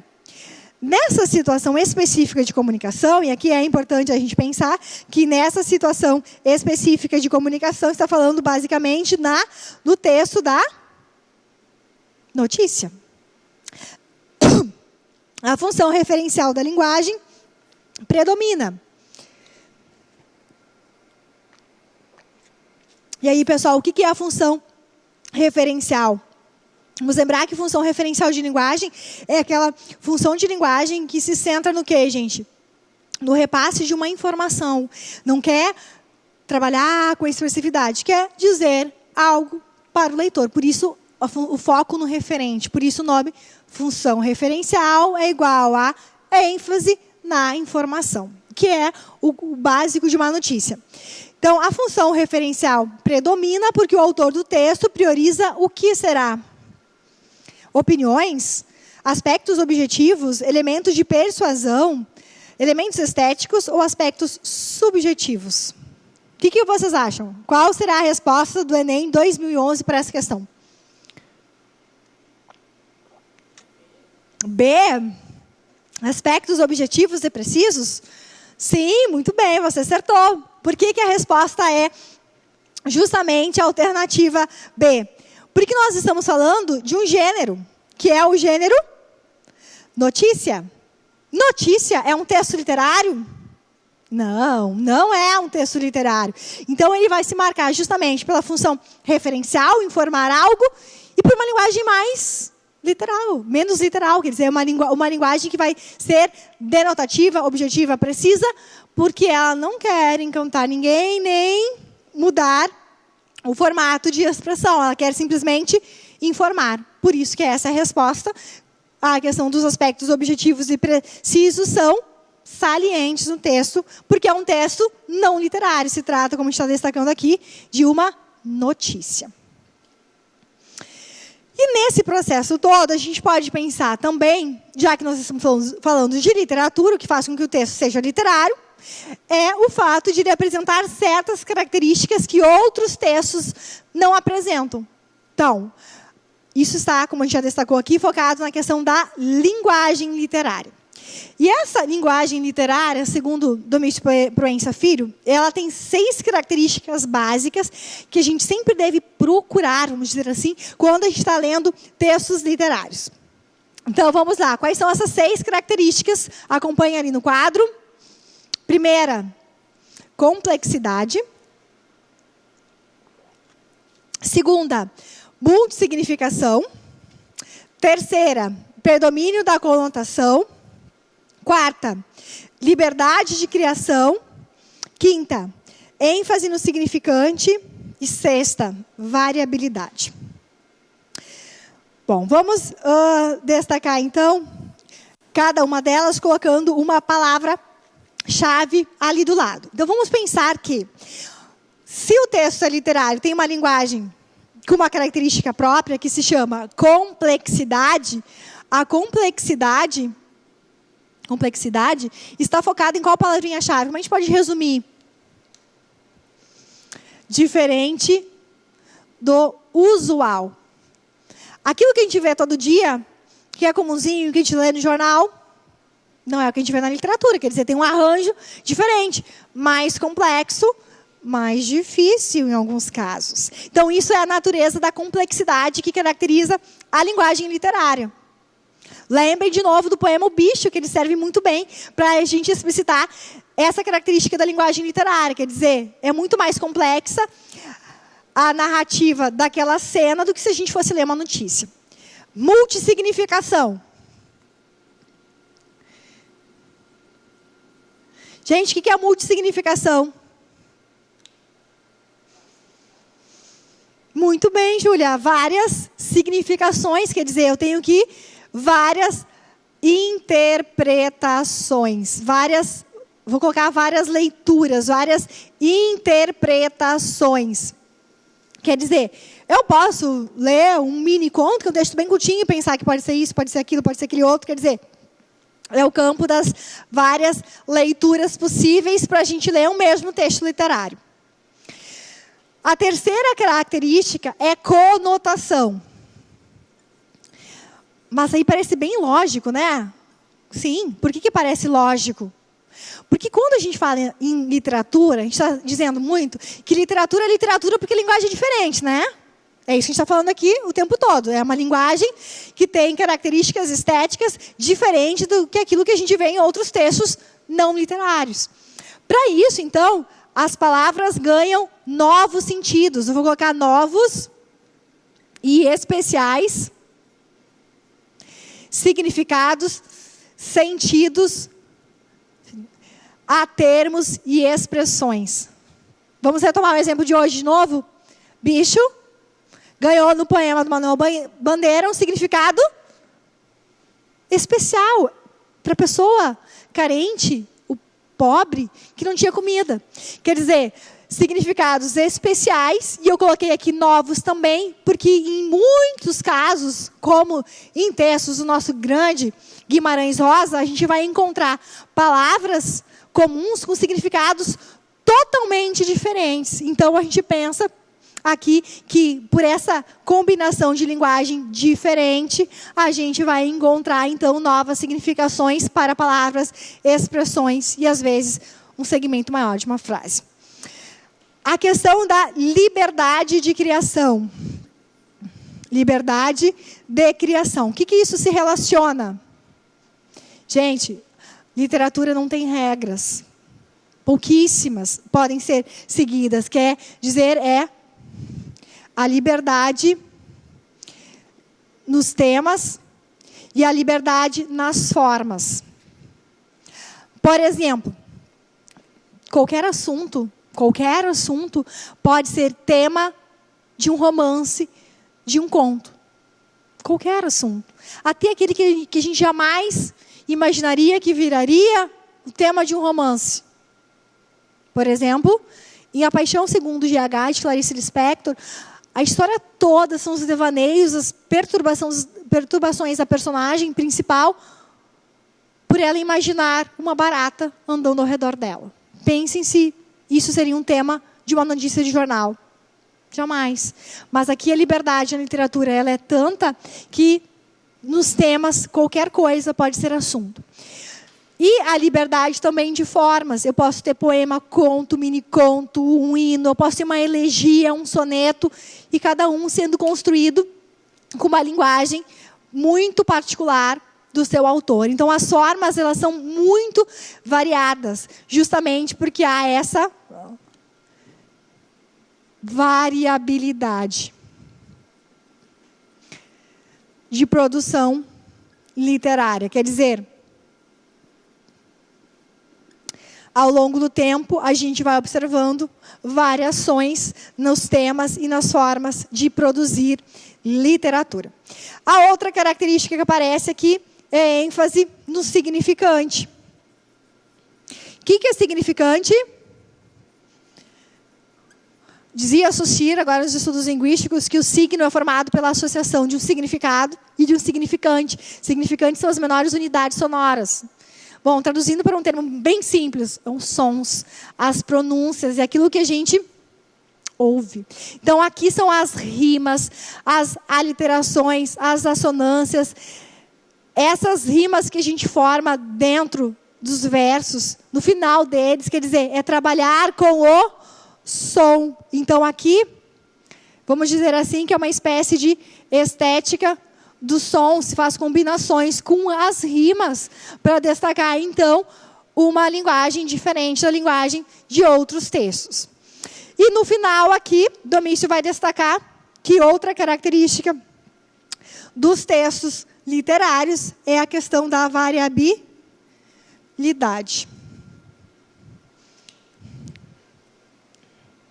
Então, eu vou destacar aqui que são as tendências estéticas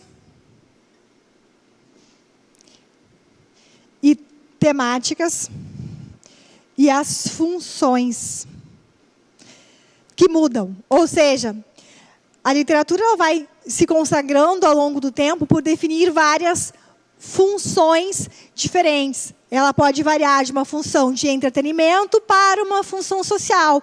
Ela pode variar de uma função mais reflexiva para uma função mais social. Não precisa ser sempre do mesmo jeito. Ela também pode mudar as tendências temáticas. Exemplo disso, pessoal. Nos anos 30, a nossa literatura brasileira ela foi extremamente focada em retratar problemas regionais, como a seca. No final do século, nos anos 80, nos anos 60 e 70, a ênfase já foi outra, se preocupar muito com a denúncia da ditadura militar brasileira. Quer dizer, se mudaram os assuntos. Então, isso também é uma questão de variabilidade da literatura. Ela não fica falando sempre a mesma coisa. E não fica falando sempre do mesmo jeito. Quer dizer, há uma variação estética. As linguagens são diferentes. E por isso que a gente estuda os autores. Os autores vão criando, consagrando, construindo diferentes estéticas, que são, então, esses traços de linguagem e de estrutura de suas obras que vão configurando, então, a literatura de cada um deles. Então, por isso que a gente chama a atenção para a questão da variabilidade. E aqui nós temos um exemplo disso, de como essas características, esses 6 traços da linguagem literária, aparecem agora num poema de Ferreira Goulart. É um poeta muito expressivo também da nossa literatura contemporânea, e ele escreveu Poema Brasileiro.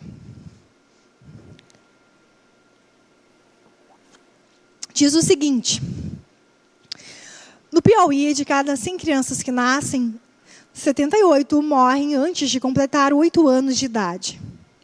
No Piauí, de cada 100 crianças que nascem, 78 morrem antes de completar 8 anos de idade. No Piauí, de cada 100 crianças que nascem, 78 morrem antes de completar 8 anos de idade. Antes de completar 8 anos de idade. Antes de completar 8 anos de idade. Antes de completar 8 anos de idade. Antes de completar 8 anos de idade. É muito importante a gente fazer essa leitura, porque essa leitura oral. Por quê, pessoal? Porque aqui a gente vai ver que a repetição dos versos, que a gente pode definir que são basicamente esses dois aqui, que se repetem ao longo das outras 3 estrofes, ele vai marcar isso aqui. Num primeiro momento, só ao ouvi-lo, a gente já vai perceber que há uma ênfase no significante com essa repetição de sons, de palavras. Mesmo que, pessoal, esse poema não tenha rimas. Então, aqui já marcou uma ênfase, um cuidado com a sonoridade advindo da repetição de termos. Isso também vai mostrar que, para que essa voz do poema nos falasse sobre essa questão da mortalidade infantil assustadora no Piauí de 78%, ele construísse uma linguagem mais complexa. Ele não disse que 78% das crianças nascidas no Piauí morrem antes dos 8 anos de idade. Ele poderia ter dito uma linguagem assim, como eu estou reproduzindo agora, mais objetiva, mais precisa, menos emotiva, menos sensibilizadora. Porque justamente ele usou uma linguagem diferente da linguagem do usual. E aí a gente tem que observar também que, ao fazer isso, ele trabalhou com a liberdade de criação. Como é que ele fez isso? Acompanhe na tela. O poema tem 4 estrofes. Essas 4 estrofes têm exatamente as mesmas informações que são repetidas. No entanto, a primeira estrofe tem apenas 2 versos, a segunda tem 3, a quarta tem 7 e a última é uma quadra de 4 versos. Essa organização de destacar em cada verso um pedacinho de informação tem uma função importante que mostra essa liberdade criadora do poeta, que é justamente para ir nos chamando a atenção, não só para a questão do significado de que esse evento, de que esse problema social, ele é intenso, ele é triste, mas ele é contínuo. E esse contínuo vem com essas repetições. E vai nos levar ainda a uma outra possibilidade de leitura, que, à medida que a gente vai percebendo que o caos existe e o problema existe, a gente vai cansando. Como é que a gente vê isso? Pela fragmentação das informações nos versos. Eram 2 versos para dizer a mesma coisa. 3, 7. Então, esse espaçamento, essa divulgação mais devagar dessas informações, também nos possibilita interpretar que o poema está mostrando o quanto isso é não apenas triste, mas também algo que é banalizado, com o qual nós nos acostumamos e passa a ser algo cotidiano.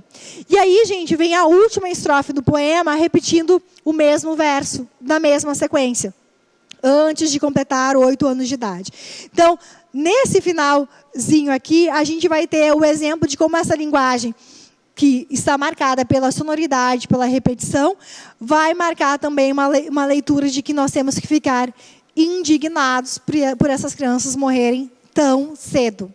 Então, é uma crítica social que o poema faz. É como se dissesse assim, como que isso acontece?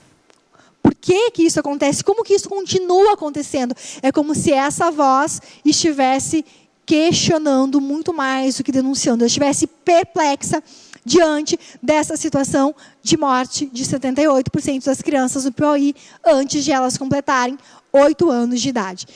Então, aqui, gente, a gente também pode pensar que a conotação aparece nos termos do morre. Morre antes de completar 8 anos de idade, que não é só o fato de elas não terem mais vida. É como se elas também morressem os sonhos, os desejos, a possibilidade de um futuro.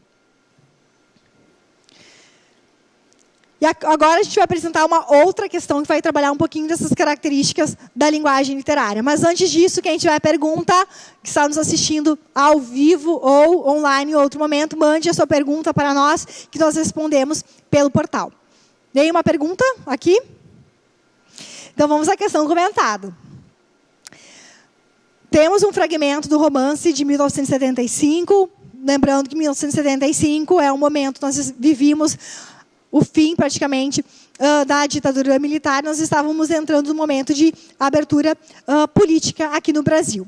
Então, Confissões de Ralph, uma autobiografia imaginária, do Sérgio Santana, vai apresentar aqui a cena em que o narrador personagem é interrogado numa delegacia, porque ele era, então, acusado de ser alguém que precisava ser questionado, censurado, punido pelos ditadores. E aí vem o diálogo entre esse personagem, Ralph, que está sendo investigado, e o delegado. E aí vem a pergunta. E qual era a profissão de Dostoiévski? Escritor, Ralph diz, né? E o que é um escritor? Aquele que escreve livros? Assim como vós? Assim como eu, senhores. Aí vem em itálico, 2 chibatadas por ser um escritor. Para nos lembrar que quando ele estava sendo interrogado, ele estava apanhando. Aí continua o interrogatório. O que é arbitrariedade? Diz Ralph. Despotismo e capricho daqueles que julgam com direito a arbítrio. Assim como vós? Nós? Assim como vós, senhores. Então nos diga por isso mesmo o que aconteceu a 13 de outubro de 1915. A cidade de Londres é bombardeada por um Zeppelin. O que é um Zeppelin? E aí continua o diálogo no romance. O excerto do romance sinaliza a presença de alguns traços da linguagem literária, entre os quais a linguagem denotativa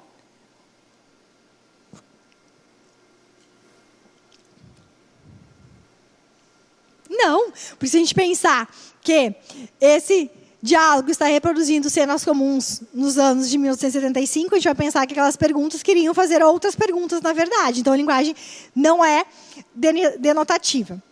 A significação unívoca das frases, pois o diálogo entre os personagens deve ser compreendido apenas como uma forma de aferir conhecimentos do interrogado?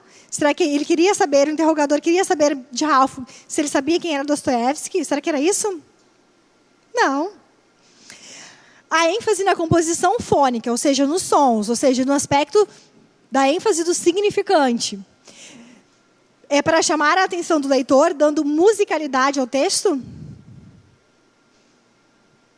Não, mesmo sendo um diálogo aqui dentro de um romance, isso aqui não é uma prosa poética, então não tem uma rima, não tem nada que nos levante essa possibilidade de exploração do significante. O cumprimento fiel a normas de pontuação exigidas pela modalidade da língua padrão é uma característica da linguagem literária. Cumprir fielmente as normas de pontuação? Não. Lembrem lá do poema do Patativa do Assaré, que a gente comentou na aula de hoje. Quer dizer, a literatura não tem esse compromisso de seguir rigidamente as regras de pontuação e qualquer outro aspecto da gramática normativa. Então, esse detalhe precisa ser observado também. Aí nos resta a última alternativa como resposta, que se refere, então, aos diálogos intertextuais com outros textos, marcando a complexidade da composição literária. Os diálogos intertextuais com outros textos, gente, a gente pode perceber nessa palavra aqui, ó, complexidade, quer dizer, fazer arranjos de informações, combinações entre textos que são diferentes e que nos levam, então, a fugir do que a gente vê no dia a dia. Quer dizer, são combinações distintas do comum. No caso desse fragmento aqui, tem que nos fazer lembrar dos típicos interrogatórios da época da ditadura militar, que eram inúmeras perguntas para serem respondidas pelos interrogados. Aqui, outra questão também de vestibular, são características da linguagem literária, todas elas, menos... Tá fácil essa aqui, né? A denotação. Isso de um vestibular um pouquinho mais antigo. Por quê, gente? Porque a denotação, então, não é uma característica típica, então, dos textos literários, mas sim dos textos não literários. Essa, então, foi a questão 2. Deixa eu ver se eu pus mais uma aqui. Não. Então, pessoal, para a gente resumir essa parte final da aula de hoje.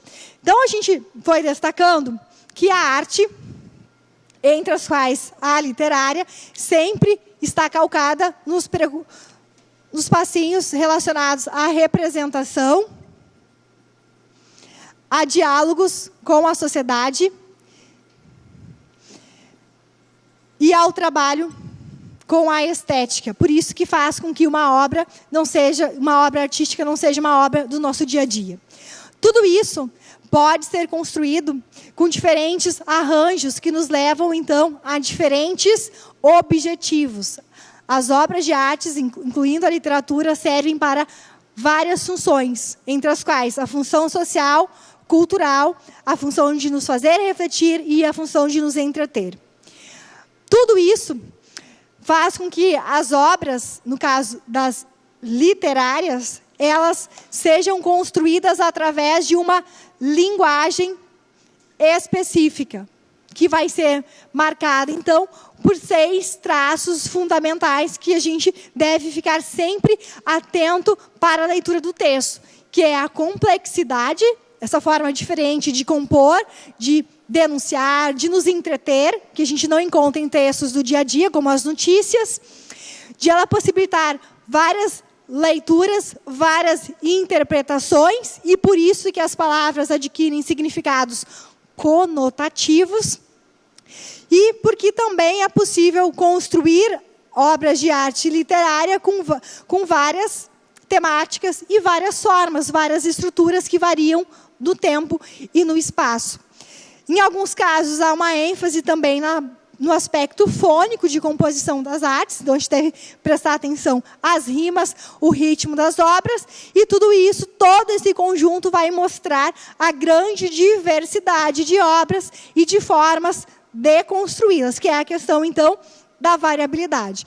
Nós estamos vendo, então, todas essas conceituações com exemplos de textos literários e não literários, e como esses conhecimentos aparecem em questões do vestibular e do Enem. Para que vocês possam aprofundar um pouco mais essa nossa discussão de hoje, façam os exercícios que estão na apostila, ao finalzinho da aula 1, e lá no banco de questões no final dela. Em caso de dúvidas, entre em contato conosco. Pessoal, foi um prazer estar com vocês aqui. Até segunda-feira que vem, então, para a nossa próxima aula de literatura, aqui comigo no CEISC Pré-ENEM. Um abraço a todos vocês e até lá.